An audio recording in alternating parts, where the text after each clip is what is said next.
Fall camp is the talk of the town for the Texas Longhorns. Over the weekend, Orange Bloods provided some knee-jerk reactions to the first couple of practices. So my reactions to their knee-jerk reactions on today's episode of Locked On Longhorns.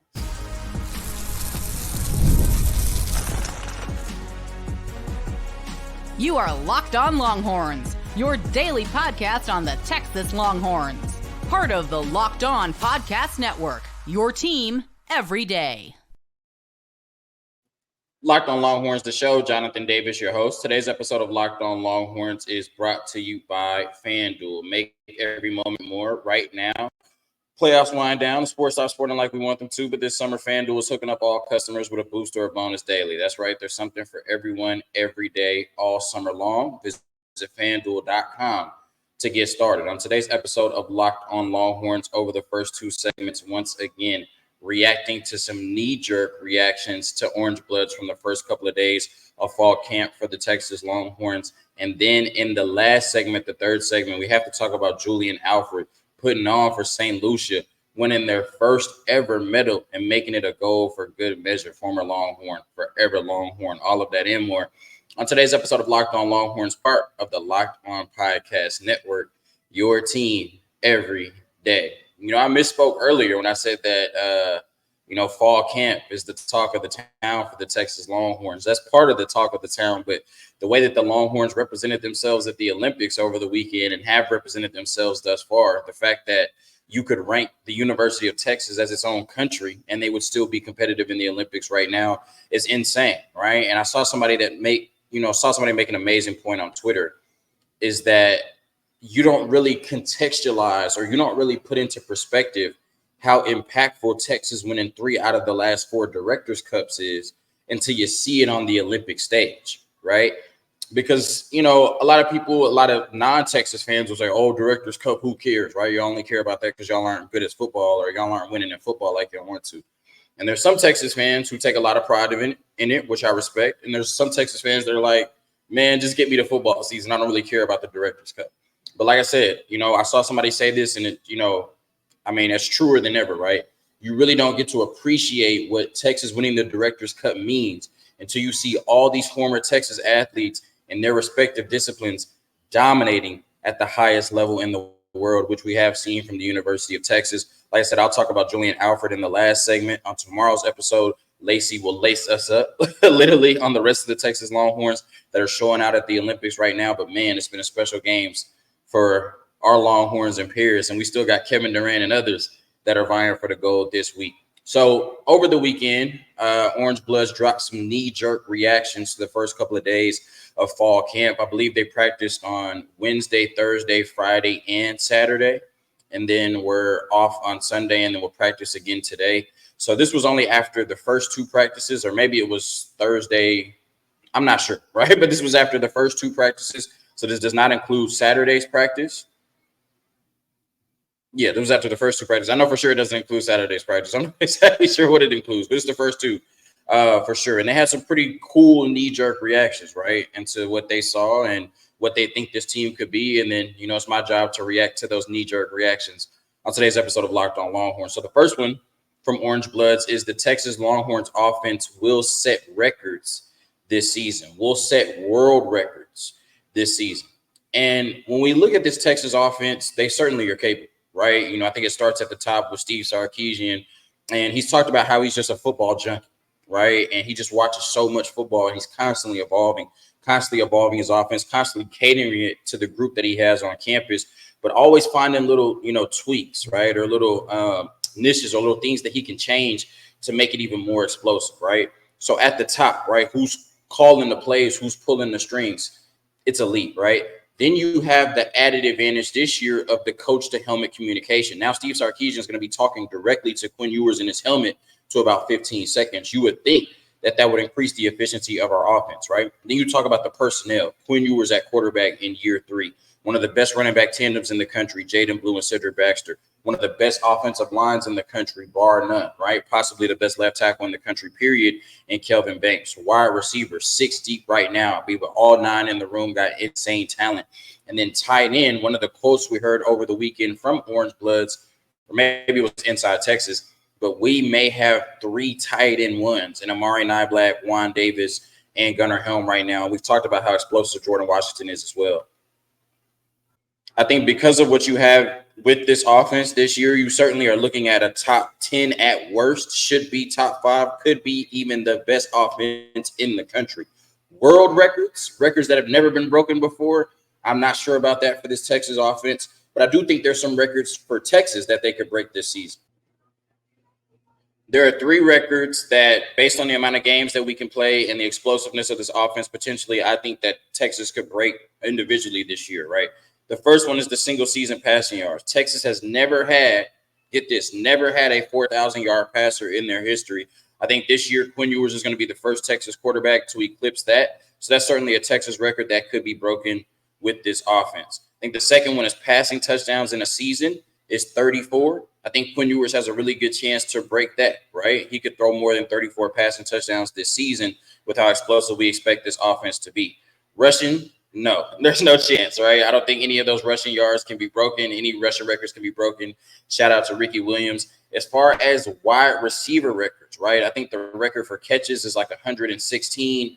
Not sure that can be topped, but we've never had a 1,500-yard receiver in a season, right? And if we play 15 to 16 games this season, even 14, is it feasible for Isaiah Bond to average 110-plus yards this year if we play 100 yards in a game per game this year? I certainly think he could do that. So world records, I'm not sure about Horns Bloods, but I think there's 3 single-season records, passing yards, passing touchdowns, and receiving yardage that very well could be broken this season with this Texas offense. The second knee-jerk reaction from Orange Bloods is offensive line will win the Joe Moore Award. The offensive line will win the Joe Moore Award.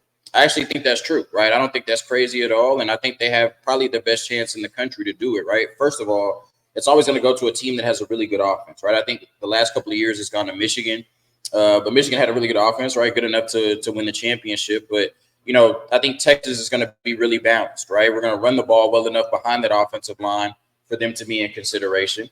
All right. And then we're going to pass the ball well enough, and they're going to protect well enough for us to pass the ball behind that offensive line to be in consideration. Right. I think already for, the Texas being one of the biggest schools, being one of the best schools in the country, you're going to have that name recognition. Right. And that's going to help for a group of offensive linemen that don't get called out a lot. Right.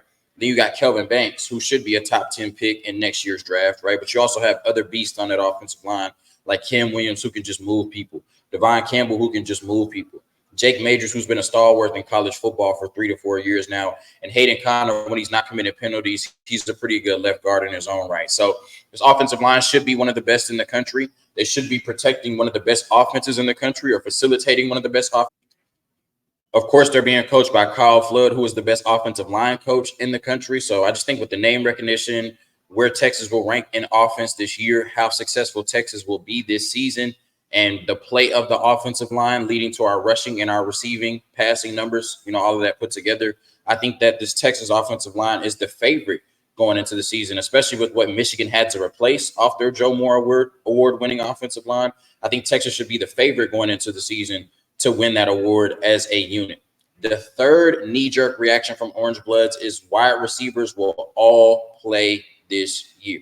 Now, we have to contextualize that, right? Is that everybody in the room will get a chance at some point? Is that the top 6 that we've talked about that will all play this year? Or will we just play more than 3 receivers, right? Will we play more than 3 receivers? Obviously, right? Steve Sarkisian has been belted about that enough times at press conferences, and he has way too much talent to only put 3 receivers on the field this year. So I think we could expect more than that, right? If we're going to say, are the top 6 going to hit the field this year? I think, yeah, between blowouts and, just rotating receivers, especially in the heat, especially early on when you're playing those non-competitive, non-conference games, I think there's plenty of opportunity to get all 6 wide receivers on the field between Matthew Golden, Silas Bolden, Isaiah Bond, Jonte Cook, DeAndre Moore, and Ryan Wingo. Now we're going to get the whole wide receiver room in there, all 9. Now you're talking about, Parker Livingstone and, Freddie DeBose and Ryan Niblett, basically just damn near everybody in the room, right? I think that's a little bit ambitious, but I do think that what we expect from this Texas offense, we're going to be playing in the heat, so you expect some rotations. Early on in the season, you're going to be playing some very non-competitive conference games. At least they should be non-competitive. You never know. We saw that Wyoming game be tied in the 4th quarter last year. So in terms of the top 6, right, I would assume that's who they're talking about. In terms of the top 6 in the wide receiver rotation, I do expect them to be on the field at some point this year, right? They all will get a touch or a catch at some point, right? Will all 6 be a part of the regular rotation? Of course not. But I think all 6 will get an opportunity to showcase their skills. Quick word from our sponsors, and then we get into more knee-jerk reactions from Orange Bloods regarding fall camp.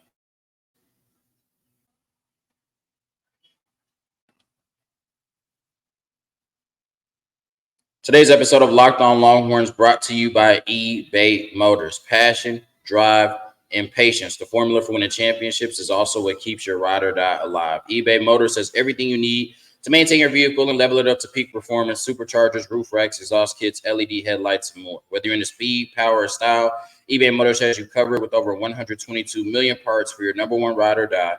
You always find exactly what you're looking for. And with eBay Guaranteed Fit, your part is guaranteed to fit your ride every time or your money back. Because with eBay Motors, you're burning rubber, not cash. With all the parts you need at the prices you want, it's easy to make your car the MVP and bring home huge wins. Keep your ride or die alive at ebaymotors.com. Eligible items only. Exclusions apply. eBay Guaranteed Fit only available to U.S. customers. All right, continuing with the knee-jerk reactions from Orange Bloods, somewhat overreactions, I guess, depending on how you want to look at it. From Orange Bloods, nonetheless. Orange Bloods, Inside Texas, Horns 24/7, all do such a really good job of covering this football team. And, as I always say, bridging the gap between, everybody that's not there, and everybody that is there, right? Defensive backs will have a lot of work to do. Defensive backs still, have a lot of work to do going into the season. I'm not there, they are, so I would have to take their word for it on that. I think when we're still trying to figure out the rotations, right, when we're still saying we don't know who our field corner is, we still don't know exactly. I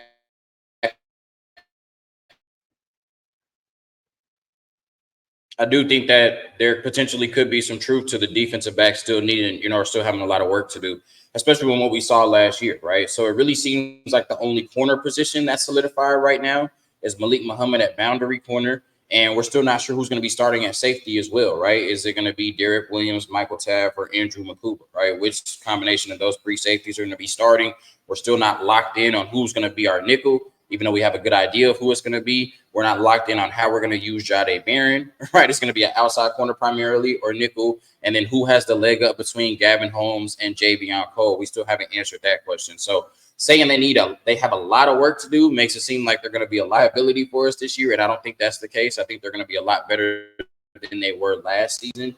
But because we still have so many question marks, and we play football this month, right, in 26, 25 days away, however you want to look at it.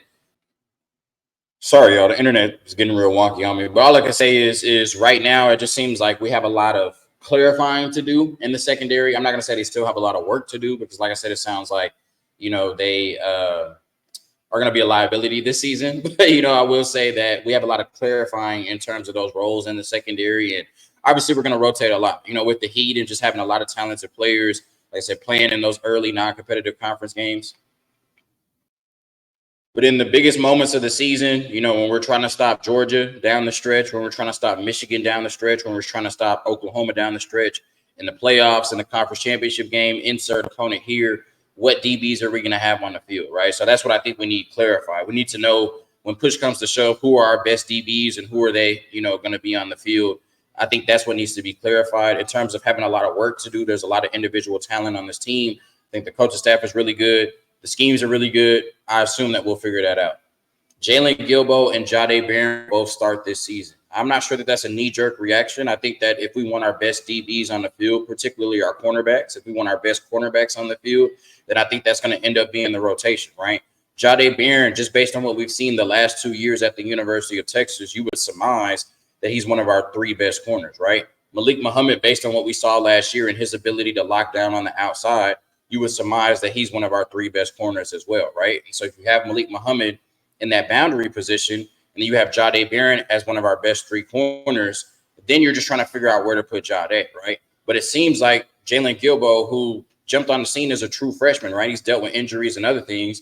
But when he was healthy as a true freshman, he got in there and got some playing time, right? And so based on the reps, it seems like they want to lock him in to that star position. Now, I expect Jahdae Barron and Jalen Gilbo will rotate at that star position, but they didn't bring Jahdae Barron back just to be a come off the bench player for Jalen Gilbo, right?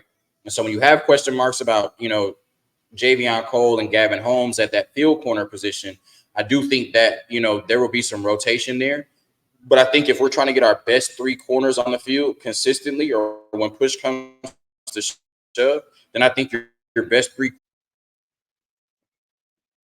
right now, to me, our best three corner combination is Malik Muhammad on the outside, Jahdae Barron somewhere on the field, but definitely on the outside, if Jalen Gilbo is going to be in the star, right? And then I think, obviously you'll have, pretty good rotation pieces and Javion Cole, Gavin Holmes, Kobe Black, and whoever else can get on the field after that. But I do think your best three corners, once again, are Jahdae, Jalen Gilbo, and Malik Muhammad.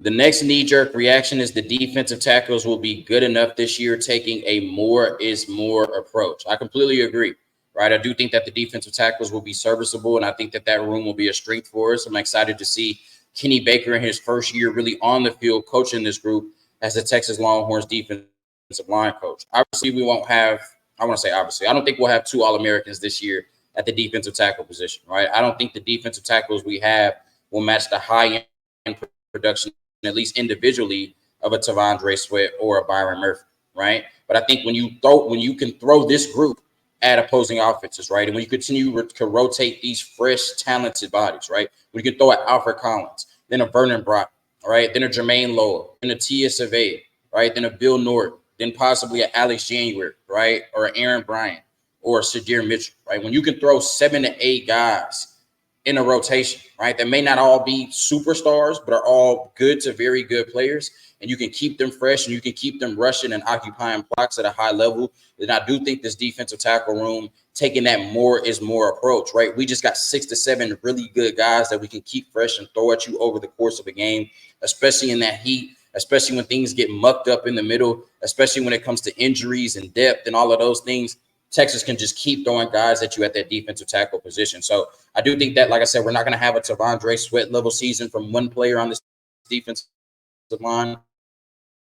We're not going to have a Byron Murphy level season from one player on this defensive line.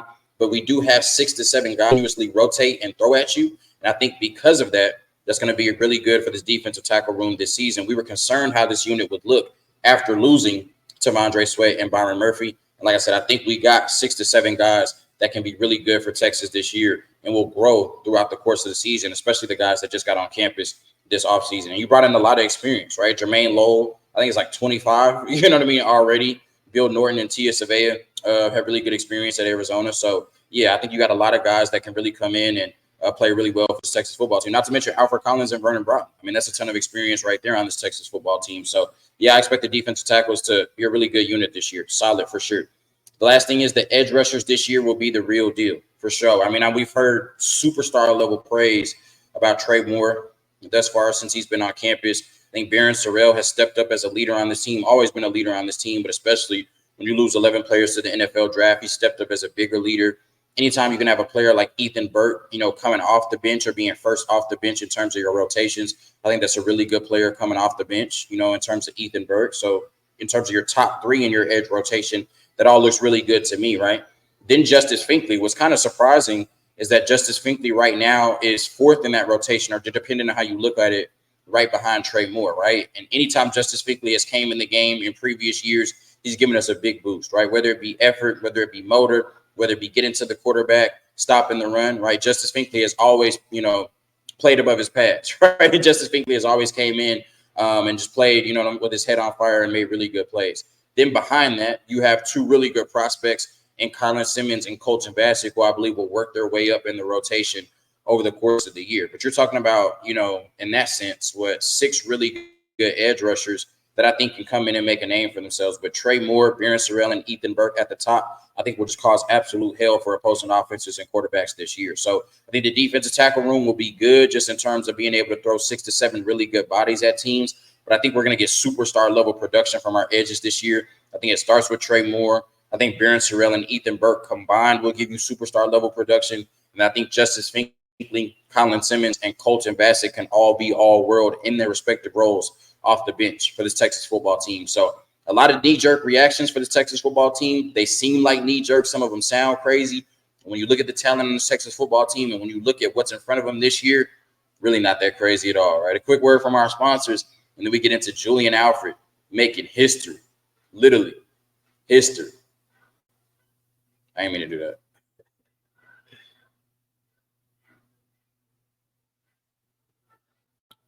All right, today's episode of Locked On Longhorns also brought to you by FanDuel. I love sports. I love them so much. I never want them to stop. But as the playoffs wind down, we get fewer games and the sports aren't sporting like I want them to. FanDuel lets me keep the sports going whenever I want. All I have to do is open the app and dream up bets anytime I'm in the mood.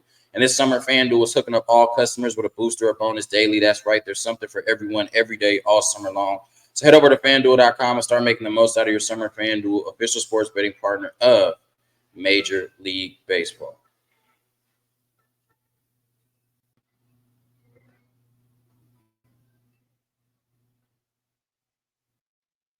Well, Saturday was just a magical day. Really just been watching as much of the Olympics as I can, not taking it for granted. It only comes every 4 years. And, like I said, you really get to see these athletes from all over the country just represent themselves at the, highest level in the world. You get to watch all of these sports that you would never watch, never even think of, right? And you get to see these respective countries, dominating their respective sports, right? You see what the USA is good at. You see what China is good at. They won a bunch of good gold medals, obviously.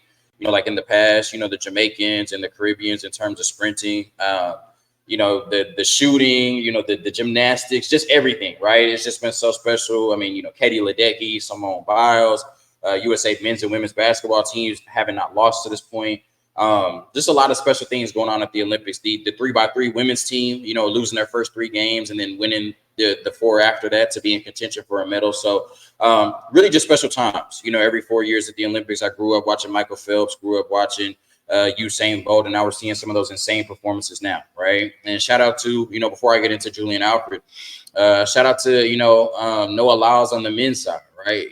Even Americans, he had Americans hate watching him yesterday in the 100. And I mean, by, I think it was 0.5 of a second, or I don't even know if it was by, it was pretty close, right? The fact that he won and he didn't lead until literally the last step, and he won the first gold for the men's 100 in 20 years for the USA. So shout out to him. But this moment is about Julian Alfred. And I just remember on Saturday, all the talk was about Sha'Carri Richardson, right? Of course, Dallas native, went to LSU. Obviously, her being from Texas, me being from the Dallas area, from Arlington, I was rooting for Sha'Carri hard, right? And especially what happened to her with the Tokyo games in 2021, not being able to participate because of a positive THC test. You just felt like this year was her redemption, right? In the 2024 Paris games.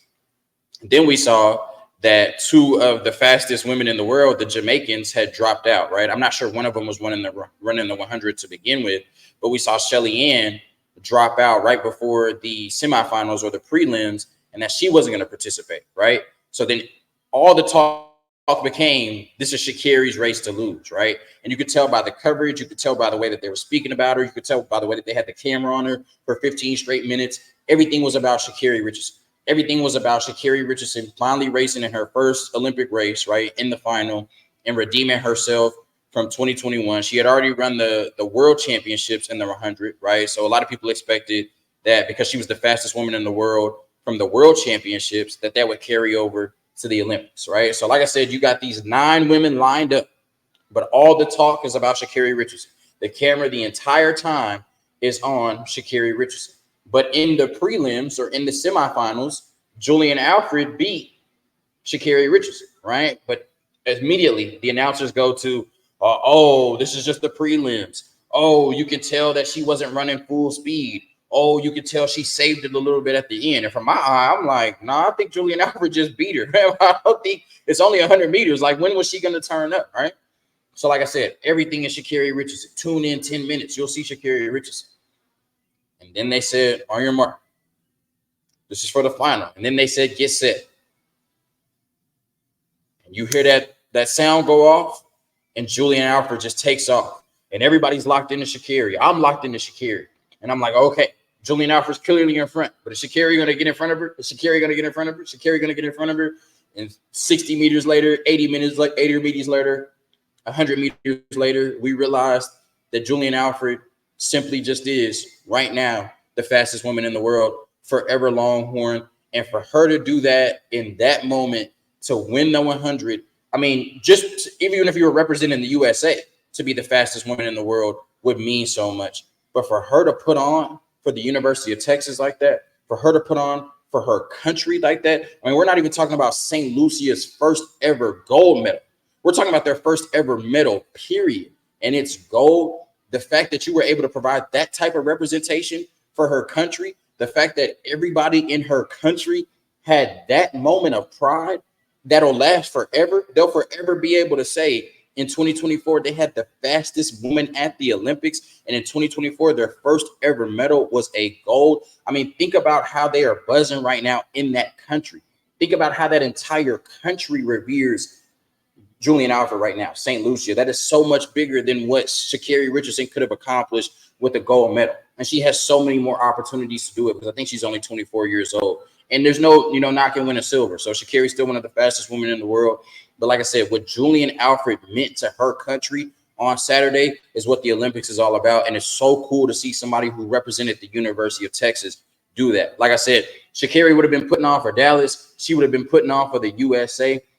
Julian Alfred delivered St. Lucia's first ever medal in gold fashion at the Olympics, running a 10.72. Let me get it right. Let me not do it wrong. A 10.72 in the women's 100. Julian Alfred, forever Longhorn, representative of St. Lucia, got St. Lucia their first ever medal. And she did it in one of the biggest events at the Olympics. The fastest woman in the world is a Longhorn, and the fastest woman in the world, a forever Longhorn, delivered an entire country not only their first medal, but their first gold medal. Because what starts here changes the world. I just had to say that, right? What starts here changes the world. Hook 'em. Peace.